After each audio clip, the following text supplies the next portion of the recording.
اب سوچتے ہیں کہ اگر کوئی چیز بازار میں بہت بہت بہت لچکدار صورتحال پہ موجود ہے تو اس پہ ٹیکس لگنے کے کیا اثرات رونما ہوں گے۔ اب یہاں ہم مثال لے رہے ہیں پاکستانی جھنڈوں کی۔ مثال کے طور پہ ابھی وہ آتے ہیں چین سے اور کوئی 70 روپے فی جھنڈے کے حساب سے بکتے ہیں، اور تقریباً 25,000 جھنڈے سال بھر میں بک جاتے ہیں۔ اب کسی دن اگر ان کی قیمت بڑھ جاتی ہے تو لوگ کہیں گے کہ جی اتنی دور سے فرق تھوڑی نہ پتہ چلے گا، چین والے جھنڈے چھوڑو اور وہ ملیشیا والے جھنڈے لے لیتے ہیں یا بنگال والے لے لیتے ہیں، یعنی مانگ ایک دم سے نیچے آ جاتی ہے۔ یا کسی دن ایسا ہوتا ہے کہ قیمت گر جاتی ہے تو سب کہتے ہیں کہ باقی سارے جھنڈے چھوڑو، یہ اپنے چین والے لیتے ہیں، سستے ہیں۔ یعنی وہاں وہ صورتحال کی قیمت کی ذرا سی بھی تبدیلی مقدار مانگ میں بڑی بلکہ بہت بڑی تبدیلی لے کر آتی ہے۔ تو یعنی یہ ہے بہترین لچکدار صورتحال کہ مانگ کا کرو افقی محور پہ ایک سیدھی لکیر ہے۔ بہترین لچکدار صورتحال جہاں قیمت کا چھوٹا سا فیصد فرق مقدار مانگ کا بڑا سا فیصد فرق لے کر آتا ہے۔ اب تصور کرتے ہیں کہ حکومت سوچتی ہے کہ چینی لوگوں کا تو اس سے بہت فائدہ ہو رہا ہے، چلو ان کے بنائے ہوئے جھنڈوں پہ ٹیکس لگا دیتے ہیں۔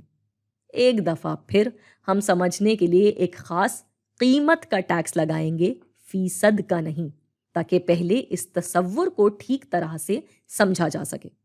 مثال کے طور پہ ٹیکس لگتا ہے 5 روپے فی جھنڈا۔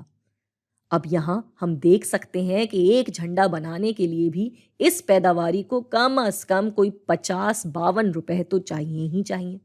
اب اگر اس میں لگ جائے گا ٹیکس تو اس کی قیمت ہو جائے گی یہ، پھر وہ جتنی جتنی بڑھتی جائے گی اتنے اتنے اس میں 5-5 روپے مزید آتے جائیں گے، تاکہ یہ اندازہ کیا جا سکے کہ صارف کتنے پیسے ادا کر رہا ہے، جس کے بعد یہ فراہمی کا کرو کچھ ایسا نظر آئے گا، اور اس کو ہم کہیں گے فراہمی جمع ٹیکس والا کرو۔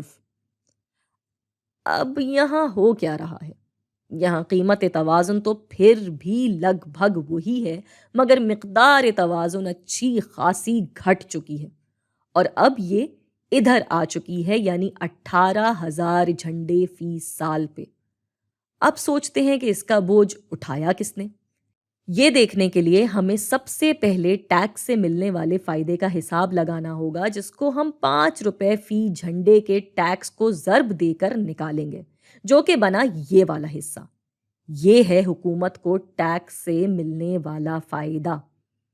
یہاں ہم دیکھ سکتے ہیں کہ یہ والا حکومتی فائدہ آ رہا ہے پیداواری کے اضافی فائدے سے۔ یہ جو پہلے پورے کا پورا پیداواری فائدہ تھا، اب صرف اتنا سا ہی رہ گیا ہے، جبکہ یہ والا حصہ ڈیڈ ویٹ لاس یعنی پورے کا پورا نقصان ہے، وہ فائدہ جو کہ بازار میں ضائع ہو رہا ہے۔ یہ بھی پیداواری کے ہی اضافی فائدے میں سے جا رہا ہے۔ مطلب یہ بنا کہ بہترین لچکداری صورتحال میں ٹیکس کا سارا بوجھ آ جاتا ہے پیداواری پہ۔ ایسا اس لیے کہ بہترین لچکداری میں صارف کا کوئی بھی اضافی فائدہ موجود نہیں ہوتا۔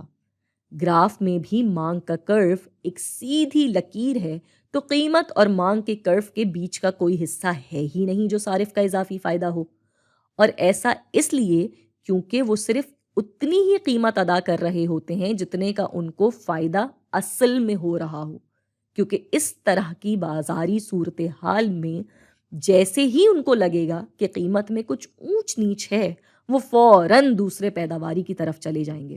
تو اب یہاں ان کا تو کوئی اضافی فائدہ نہیں ہے۔ ایسی صورت میں ٹیکس کا سارا بوجھ آ جاتا ہے پیداواری پہ۔